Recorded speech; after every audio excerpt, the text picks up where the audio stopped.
Hello friends, how are you? Welcome to our YouTube channel Dhyan Commerce, the key of success. Please like, subscribe, share and press bell icon for notifications. Thank you. जय माता जी students. Testing of hypothesis में हमने last में test of significance of proportion of success को observe किया है। अब हमारी लार्ज सैंपल टेस्ट की ये लास्ट मेथड है, पांचवी मेथड हम ऑलमोस्ट कह सकते हैं इसे, ठीक है। तो ई कंटिन्यूसली अगर कहें तो ABCD हमने नाम दिए थे। तो test of significance of difference between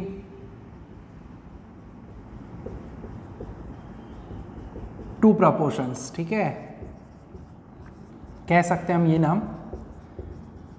अब H0 जो है हमें पता है, जैसे कि हम सैंपल प्रपोर्शन जैसे होते थे वैसे ही सैंपल मीन के बारे में आगे हम देख चुके हैं। उसमें हम μ1 = μ2 लिखते थे, ठीक है। तो वैसे ही यहाँ पे रहता है, मगर H0 जो है यहाँ पे रहेगा कैपिटल P1 = कैपिटल P2, ठीक है, capital P1 and capital P2, ठीक है। H1 जो है वो डिपेंड करता है, अगर टू टेल्ड टेस्ट है तो हम लिखेंगे not equal to two tailed test में। उसके अलावा ऑप्शन में यहाँ पे वन टेल हो सकता है, it is either P1 < P2 या हम कह सकते हैं P1 < P2। तो इसमें हम कहेंगे वन टेल्ड टेस्ट। ये शॉर्ट में समझा रहा हूँ, खाली शॉर्ट में लिख रहे हैं हम वो भी, ठीक है। तो H0 H1 के बाद हमारा मेन पार्ट रहता है। अब यहाँ पे दो पार्ट रहेंगे हमारे फॉर्मूला के भी, दो हिस्सों में हम बांटेंगे। पहला रहता है डेटा जो है इफ परसेंटेजेस, या हम सीधा कह सकते हैं प्रोपोर्शंस, प्रोबेबिलिटी कह सकते हैं, are given in the question, ठीक है, क्वेश्चन में दिया जाए तो उसे ही हम कहेंगे कैपिटल P1 कैपिटल P2। ये नीचे मैं लाइन कर रहा हूँ ताकि आपको ये कैपिटल है ये वो थोड़ा सा अंदाजा मिले।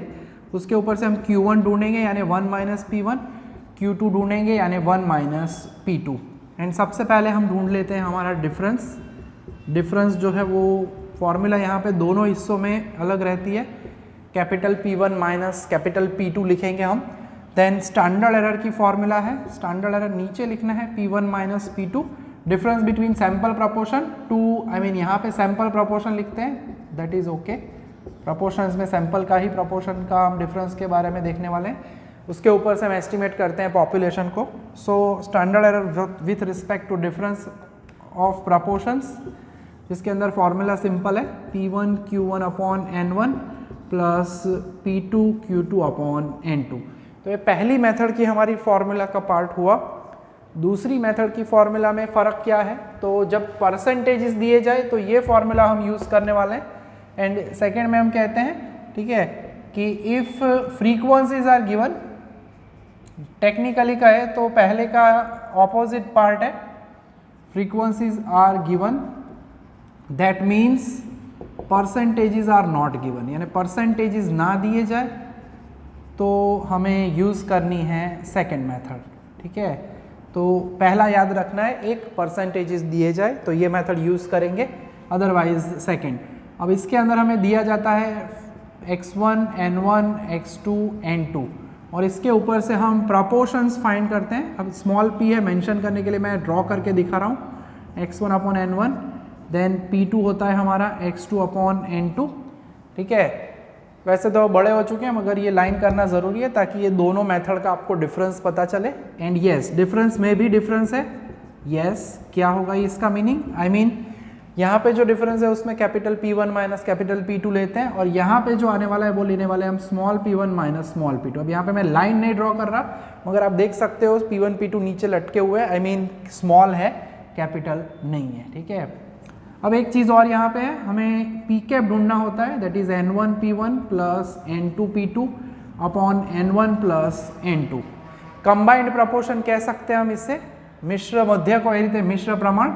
N1 P1 यानी कुछ नहीं, N1 × P1 होता है x1, यानी एग्जाम्पल में वैल्यू रखेंगे तो यही समझना है हमें, तो यूज़ करेंगे हम ये फॉर्मूला, ये खाली एक्स्ट्रा समझने के लिए है। और पी कैप अगर मिल जाए तो क्यू कैप सिंपल होता है, बुक के अंदर वो कैप नहीं लिखते, ओनली PQ लिख रहे हैं, इट इज़ ओके, चलेगा। एंड उसी तरह से इसकी स्टैंडर्ड एरर की फॉर्मूला जो कि पी कैप क्यू कैप या पी क्यू लिखा है बुक में, और पड़ोस में ब्रैकेट में होता है 1/n1 + 1/n2। तो ये फॉर्मूला का हिस्सा है। ओवरऑल अगर एक्सरसाइज में देखते हैं तो एक्सरसाइज नंबर 2.4 में खाली 5 एग्जाम्पल दिए हैं। 2 एग्जाम्पल हमारे पहली मेथड के हैं और बाकी के 3 एग्जाम्पल दूसरी मेथड के हैं। 1-2 एक्स्ट्रा सम मैं आपको दूंगा जो आपको होमवर्क में मिलेंगे, उसकी मैं PDF अपलोड कर दूंगा हमारे असाइनमेंट में या गूगल क्लासरूम के अंदर, ठीक है। तो उसमें से आपको वो होमवर्क में करने का सम का मौका मिलेगा, ठीक है।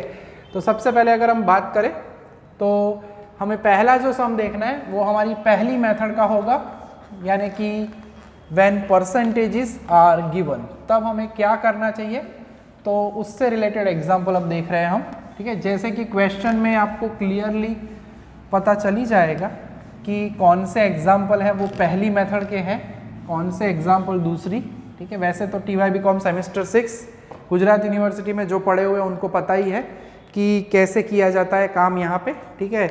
तो पेज नंबर 35 है, एक्सरसाइज नंबर 2.4 हमारी जो बुक है सुधीर प्रकाशन की, उसके अंदर हम हैं, ठीक है। पेज नंबर थोड़ा वेरी कर सकता है, टेंशन नहीं करना है। सम नंबर 1-2 में आप देख सकते हो फ्रीक्वेंसीज दी गई है।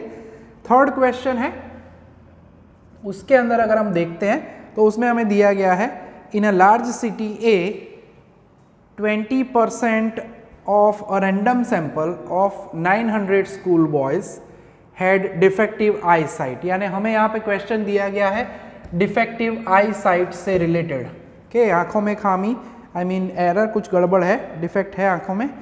इन another large city B 15.5% of a random sample of 1600 school boys had the same defect. यानी आई साइट में डिफेक्ट है।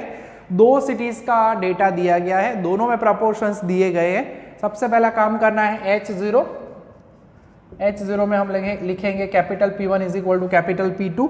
अब क्या ये क्वेश्चन 1 टेल वाला है, तो आपको याद होगा मैंने बोला था पहले भी, C, ये हमें C जो है वो हेल्प करता है, C for claim and C for comparison, ठीक है। 2 C अगर कहीं पे दिखते हैं क्वेश्चन के अंदर मेंशन किया जाए तब हमें लेना होता है 1 टेल्ड टेस्ट। फिलहाल यहाँ पे आप देख सकते हो कंपैरिजन के अंदर मैंने बोला था greater than, more than, less than, heavier than, ऐसे वर्ड्स यूज किए जाए तो 1 टेल्ड टेस्ट यूज करनी है, ठीक है।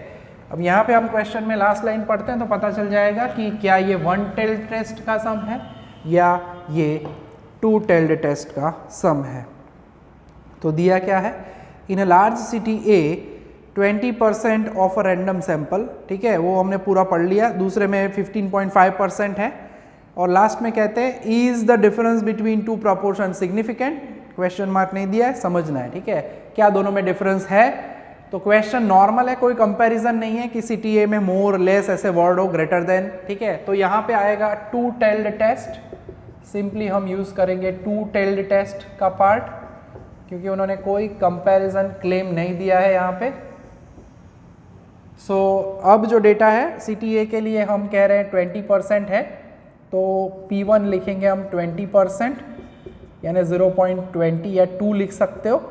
N1 दिया गया है हमें 900, दूसरे सिटी के लिए P2 में हमें दिया गया है 15.5% यानी 0.155 और N2 की वैल्यू है 1600। एज वी नो दैट हमें P1 के बाद Q1 की भी ज़रूरत पड़ने वाली है, तो हम सीधा ढूंढेंगे Q1 is equal to 1 minus P1, यानी कि 1 माइनस 0.20, तो Q1 हमें मिलेगा 0.80, ठीक है। P1 0.20 था, P2 जो है 0.155 है, तो उसके ऊपर से हम Q2 ढूंढेंगे 1 माइनस P2, 1 माइनस 0 पॉइंट आएगा 155, सो Q2 हमें मिलेगा 0.845। सो दोनों रेडी हो चुके हैं। अब हमें करना क्या है, अब हमें निकालना है उसका डिफरेंस, ठीक है। सो डिफरेंस होता है capital P1 minus capital P2, सो 0.20 माइनस 0.155, और अब ज़रूरत पड़ेगी हमें हमारे कैलकुलेटर जी की। सो 0.20 माइनस 0.155 एंड वो मिल रहा है हमें, डिफरेंस की वैल्यू मिल रही है 0.045, ठीक है। तो डिफरेंस हमारी आंखों के सामने रेडी हो चुका है। अब जो हमें काम करना है वो रहता है हमारा स्टैंडर्ड एरर का काम, ठीक है। स्टैंडर्ड एरर हम ढूंढने वाले हैं अब, ठीक है, और उसकी फॉर्मूला हम जानते ही हैं, सो मेथड में इस टाइप के सम एग्जाम में कई बार आ चुके भी हैं पहले, खास ध्यान रखना है। 5 मेथड्स हम ऑब्जर्व कर चुके हैं, ठीक है। तो P1 Q1 and P2 Q2 value रख देते हैं हम P1 Q1 P2 Q2 की। सो P1 यानी 0.20, Q1 यानी 80 डिवाइडेड बाय 900, 0.155, 0.845 डिवाइडेड बाय 1600। तो मल्टीप्लाई करते हैं 0.20 into 0.80 divided by 900। So answer में थोड़े डिजिट्स, 0 के बाद 4 डिजिट लेने का भूलना नहीं है, 3 0 छोड़ दो, उसके बाद 4 डिजिट लेने हैं। 17777 है, यानी मैं 8 लिख रहा हूँ, यानी 4 डिजिट तक लिखोगे तो चलेगा। पूरे डिजिट लेने हैं तो भी मुझे टेंशन नहीं है, आप ले सकते हो। मल्टीप्लाई करो, देन डिवाइडेड बाय 1600, और वो आंसर कुछ आ रहा है, 4 0 है, 1 2 3 4 0 के बाद है 81859, ठीक है, यानी मैं ले रहा हूँ 8186।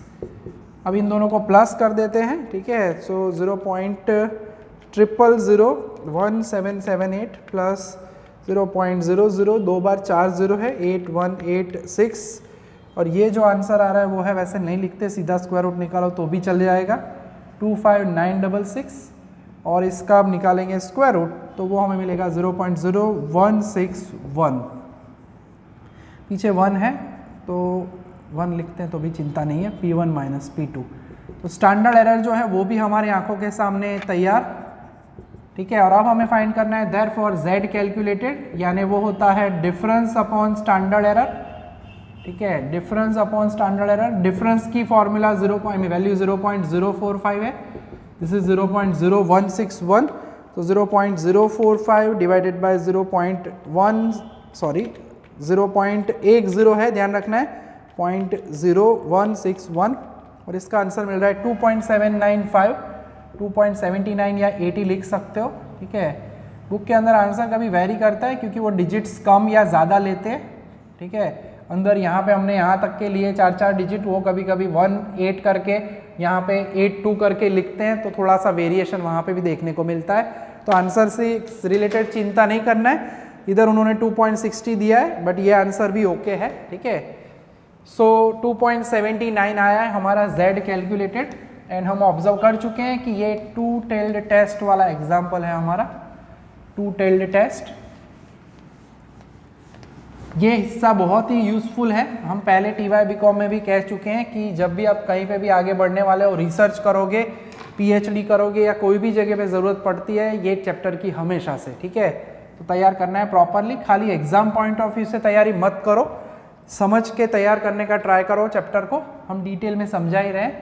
तो लेवल ऑफ सिग्निफिकेंस नहीं दिया तो हम लेते हैं at 5% level of significance. And tail जो है वो 2 टेल्ड है, फॉर 2 टेल्ड टेस्ट हमें पता है Z tabulated is 1.96, therefore Z calculated देख सकते हो, it is greater than Z tabulated, therefore H0 is rejected। अब हमने जो assumption hypothesis लिखी है उसमें हमने क्या लिखा था, H0 P1 is equal to P2, यानी दोनों ही सिटीज़ में जिनकी आई साइट डिफेक्टिव है उनके प्रपोर्शंस हमने क्या अज्यूम किए थे, इक्वल। H0 में हमने लिखा था H0 नल हाइपोथेसिस में capital P1 is equal to capital P2, मगर हाइपोथेसिस जो है वो एक्सेप्ट नहीं हुई, रिजेक्ट हुई। यानी हम कह रहे थे कि दोनों ही सिटी के proportion of defective I site persons equal है, जबकि यहाँ पे हमें क्या मिला, रिजेक्टेड। देयरफॉर हमें कहना चाहिए, क्वेश्चन को ऑब्जर्व करके उसमें से आंसर निकाल सकते हैं, difference between 2 proportions is not same. हमारे वर्ड्स में लिखना है नॉट इक्वल टू यानी नॉट सेम, या आप लिख सकते हो बुक में लिखा है सिग्निफिकेंट, तो हम कहेंगे यस सिग्निफिकेंट बिटवीन 2 प्रपोर्शंस। हमारे लैंग्वेज में कहे तो इज नॉट सेम या इक्वल, ठीक है। दोनों के जो प्रपोर्शंस है, proportions of defective eyesight, वो इक्वल नहीं है, यानी yes there is significant difference, दोनों की आई साइट में डिफरेंस है, ऐसा भी आप समझ सकते हो इन साथ में अगर कंपेयर करना चाहो तो, ठीक है। तो ये पहला एग्जाम्पल हुआ प्रोपोर्शन वाली मेथड का, ज़्यादा एग्जाम्पल दिए नहीं है, इलुस्ट्रेशन जो 2 दिए हैं उसमें भी प्रोपोर्शन वाले एग्जाम्पल नहीं है, ठीक है। तो अब दूसरा एग्जाम्पल हमें देखना है इसी मेथड का, जो कि है हमारा सम नंबर 5। वैसे कहें तो 2 ही सम दिए उन्होंने हमें यहाँ पे इस टाइप के मेथड के, इस मेथड के, ठीक है। तो आज के लेक्चर में हम पूरा इसी मेथड के ऊपर कॉन्सेंट्रेट करने वाले हैं। 2 पार्ट में हम इस लास्ट मेथड को बांटने वाले हैं, ठीक है। पहला पार्ट जिसमें अभी हम जो देख रहे हैं 2 एग्जाम्पल, एक और एग्जाम्पल है वो मैं होमवर्क में दूंगा, मैंने जैसे कहा पहले। तो अब हम देखने वाले हैं सम नंबर 5। सम नंबर 5 के अंदर आप देख सकते हो अगेन पेज नंबर 35, क्वेश्चन में दिया गया है that a company has head office at Kolkata and branch office at Mumbai. The personal director wanted to know if the workers at 2 places would like the introduction of a new plan of work and a survey was conducted for this purpose। यानी उन्होंने एक नया कुछ plan launch किया है, उससे related दोनों branches में उन्होंने सर्वे किया है और सर्वे के लिए डेटा जो दिया है हमें वो इम्पॉर्टेंट है। प्रपोर्शन भी जो होने चाहिए P1 P2 वो सेम चीज़ों के प्रपोर्शन होने चाहिए, जैसे लास्ट में था आई साइड डिफेक्टिव, तो दोनों आई साइड डिफेक्टिव का प्रपोर्शन था। यहाँ पे वही चीज़ में कुछ तो गड़बड़ है, इसी लिहाज से ये सम बन जाता है मोस्ट IMP की कैटेगरी में, ठीक है, इंपॉर्टेंट गिना जाता है ये सम। क्वेश्चन में देखते हैं फिर बताता हूँ। Out of 500 workers at Kolkata 62% underline करना favoured the new plan. Workers में कुछ ऐसे होते हैं जो फेवर में होते हैं, बाकी के कुछ होते हैं वो अगेंस्ट में होते हैं। यहाँ पे पहला प्रपोर्शन दिया है, अंडरलाइन खास करना, फेवर्ड द न्यू प्लान। 62% ने फेवर किया, नेचुरली बाकी के 38% ने उसको अगेंस्ट में रहे कि हमें प्लान पसंद नहीं है, ठीक है। आगे बढ़ते हैं। At Mumbai out of sample of 400 workers 41% were, खास वर्ड पढ़ना है, अगेंस्ट द न्यू प्लान। यानी यहाँ पे 41% अगेंस्ट में है, तो नेचुरली 100 - 41 यानी 59% जो है वो होंगे इन फेवर। तो यहाँ पे जो परसेंटेजेस दिए हैं, प्रपोर्शंस दिए हैं, वो अलग अलग तरह के हैं, तो हमें खाली दूसरे प्रपोर्शन को कन्वर्ट करना होगा फेवर वाले में, और फिर हमारा सम जो आगे किया सेम टू सेम वैसा ही रहेगा, ठीक है। बाकी क्वेश्चन उसी तरह का है, टू टेल्ड है। Is there any significant difference between 2 groups in their attitude towards the new plan. यहाँ पे उन्होंने नहीं बोला है कि फेवर या अगेंस्ट, तो हमें डिसाइड करना है कोई एक पार्ट में कि हम फेवर में लिखेंगे या अगेंस्ट में, तो वो मेंशन करेंगे हम बाद में। एंड बोला हुआ है 5% लेवल ऑफ सिग्निफिकेंस, ना बताते तो भी हम 5% ही लेते, ठीक है। तो अब आगे बढ़ते हैं। सबसे पहला काम है, हमारा काम H0 में यही रहता है कि देयर इज नो डिफरेंस, ऐसा सपोज किया जाता है, एंड अगर वो एक्सेप्ट हो जाए तो बल्ले बल्ले, ना हो तो they are not equal, that means हम लिखते हैं यहाँ पे टू टेल्ड टेस्ट, ठीक है। तो अब हम कह रहे हैं यहाँ पे, जो हम कहना चाहते हैं कि इन favour of the new plan, ऐसा मेंशन कर रहे हैं, इन फेवर ऑफ न्यू प्लान, ठीक है।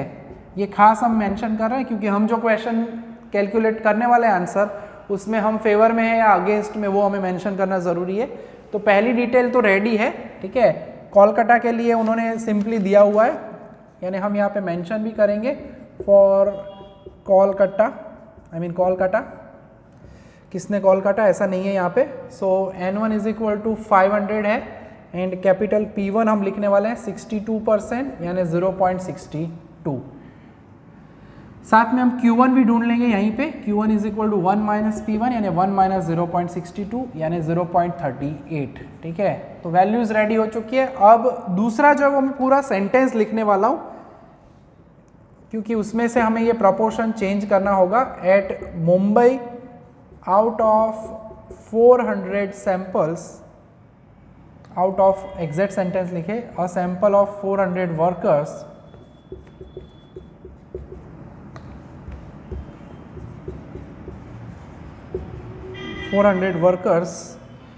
41% were against the new plan.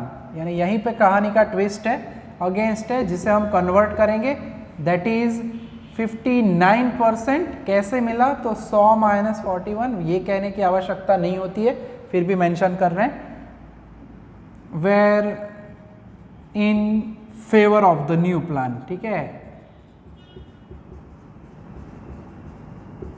सो हम कह रहे हैं कि 59% फेवर में थे, सो देयरफॉर N1 होगा 400,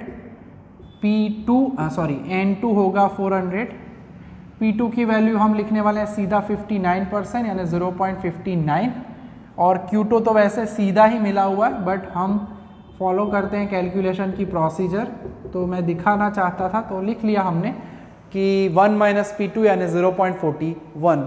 तो अब इसके बाद जो हमारा सम है वो एकदम नॉर्मल बन चुका है, जैसे हम आगे सम करते थे वैसा ही काम अब करना है एकदम सिंपली। तो अब हम कहने वाले हैं डिफरेंस निकालना है, simple. So difference between P1 and P2, capital P1 and capital P2। So capital P1 की जो वैल्यू है वो होगी 0.62 माइनस 0.59 यानी एब्सोल्यूट डिफरेंस हमें मिल रहा है 0.03, ठीक है। डिफरेंस रेडी हो चुका है, बॉक्स ज़रूर बनाना है, जो जो इंपॉर्टेंट वैल्यूज है वहाँ पे वो हम करते आ रहे हैं कब से, FY से लेके अब तक। डिफरेंस आ चुका है, स्टैंडर्ड एरर की फॉर्मूला हमारे पास है। So square root of P1 Q1 upon N1 plus P2 Q2 upon N2, एकदम सिंपल है। परसेंटेज दिए हो क्वेश्चन में तो P1 Q1 वाली फॉर्मूला, अदरवाइज दूसरी फॉर्मूला जो कि हम नेक्स्ट लेक्चर में देखेंगे। तो P1 की वैल्यू है 0.62, Q1 की वैल्यू है 0.38 अपॉन N1 यानी 500 था, 0.59 इंटू 0.41 डिवाइडेड बाय 400, ठीक है। तो अब वक्त आ चुका है कि कैलकुलेटर जी को लाया जाए, ठीक है। सो कैलकुलेटर जी हमें आंसर बताएंगे 0.62 इंटू 0.38 डिवाइडेड बाय 500। अब इसमें डिजिट्स फिक्स है तो जितने हैं वो पूरे लिखने हैं, और वैसे एग्जैक्टली जीरोस के बाद 4 ही डिजिट है। 0.59 इंटू 0.41 डिवाइडेड बाय 400 अगर करते हैं तो वो मिल रहा है हमें 0.00060475, प्लस मैं करता हूँ 0.004712, तो इसका टोटल हमें मिल रहा है इन द स्क्वायर रूट 0.00107595, ठीक है। और जिसका स्क्वायर रूट निकालेंगे हम तो हमें मिल रहा है 0.0328, 0 है तो हम 0.0328 ही रखेंगे, ठीक है। तो वैल्यू मिल चुकी है। अब हम फाइनली जाते हैं हमारी Z कैलकुलेटेड की फॉर्मूला से रिलेटेड आगे पार्ट करना है हमें, difference upon standard error. So main जो पार्ट यहाँ पे इस सब में हमने देखा वो है ये कन्वर्ट करने वाला part, in favour of the new plan है, इसलिए हमें ये डेटा में थोड़ा सा कन्वर्जन करना पड़ा। डिफरेंस 0.03 है और स्टैंडर्ड एरर 0.0328 लेके आए हम, आई मीन कैलकुलेशन की हमने, ठीक है। तो 0.03 डिवाइडेड बाय 0.0328 अगर करते हैं हम तो वो हमें मिल रहा है 0.9146, तो हम लिख सकते हैं 0.91। बुक में ऑलमोस्ट 0.90 दिया, इट इज़ ओके। और 5% लेवल बोला है, so at 5% level of significance for two-tailed test, again two-tailed test है, Z tabulated is 1.96 again, and therefore Z calculated is greater than tabulated, and therefore H0 is, सही है क्या? लिखते वक्त पहले ऑब्जर्व करो, डायरेक्टली लिखना नहीं है। ना समझ में आए तो 0.91 लिखो, 1.96 लिखो, जल्दी जल्दी में सावधानी घटी, दुर्घटना घटी हो जाती है। यहाँ पे क्या आएगा? लेस देन आएगा, ठीक है। तो कभी भी गड़बड़ लगती है तो कंपेयर करो इस तरह से, देयरफॉर H0 इज एक्सेप्टेड, ठीक है। एंड देयरफॉर प्रोपोर्शंस जो है वो दोनों क्या है? सेम, यानी two proportions are equal. Short में लिखना है तो हम लिख सकते हैं टू प्रोपोर्शंस आर इक्वल, ठीक है। सो ये हुआ हमारा पहली ये मेथड का एग्जाम्पल, जिसके खाली 2 ही सम किए हैं, मगर दोनों के दोनों एकदम जोरदार है, ठीक है। दूसरा सम तो मैंने कहा जैसे कि ये प्रोपोर्शन का पार्ट चेंज करना होता है, इस वजह से ज़्यादा इंपॉर्टेंट है, तो खास ध्यान रखना है, गड़बड़ ज़रा भी ना हो। एक और सम है जो कि मैं आपको होमवर्क में दूंगा, नंबर मेंशन करूंगा। वो पीडीएफ भी साथ में छोटे छोटे 2 सम्स की है, वो आपको मैं भेजने वाला हूँ, ठीक है। 2 इलस्ट्रेशन दिए गए यहाँ पे, मगर वो सेकेंड मेथड के हैं, तो जब सेकेंड मेथड हम देखेंगे उसके बाद आप वो इलस्ट्रेशंस को भी ऑब्जर्व कर पाओगे, ठीक है। तो आज के लेक्चर में हम यहाँ तक का काम रखने वाले हैं। क्लास वर्क रेगुलरली कॉपी करो, होमवर्क में एक ही सम देने वाला हूँ, वो भी रेडी कर दो। इस संडे को जो अब आने वाला है नेक्स्ट संडे, तब हम लार्ज सैंपल टेस्ट का टेस्ट लेने वाले हैं, जिसमें थियरी भी होगी एंड एग्जाम्पल भी। जैसे हम पूरा टेस्ट देते हैं उसी तरह से आपको पूरा 35 मार्क्स का टेस्ट का पेपर मिलेगा। 10:30 AM to 12 PM, 10:30 से 12 के बीच में टेस्ट रहेगा। जिस तरह से आप homework and class work upload करते हो हमारे असाइनमेंट में, ऐड अटैचमेंट में, बाद में हैंड इन करना मत भूलना। ऐड अटैचमेंट पे क्लिक कर दिया, फाइल अपलोड हो गई तो खत्म हो गया, ऐसा नहीं है। लास्ट में आपको हैंड इन करना होता है, यानी वो आप जब सबमिट करोगे ऊपर अनसबमिट लिखा हुआ दिखे अगर आपको, तो आपने परफेक्टली सबमिट किया है। तो सप्लीमेंट्री में पेपर लिख के आंसर शीट आंसर बना के पूरा वो पेपर भी आपको इसी तरह से सबमिट करना होगा संडे को, ठीक है। तो रेडी करके रखो बाकी की सभी मेथड्स। नेक्स्ट लेक्चर में हमारा ये चैप्टर कंप्लीट हो जाएगा। फिर हमारा नया हिस्सा यानी कि स्मॉल सैंपल टेस्ट, सबसे इंपॉर्टेंट यूनिट है ये, हर जगह यूजफुल होता है और ये हम एमकॉम में सबसे पहले ही स्टार्ट कर रहे हैं, ठीक है। तो आज के लेक्चर में यहाँ तक का काम रखने वाले हैं। जय माता जी, थैंक यू।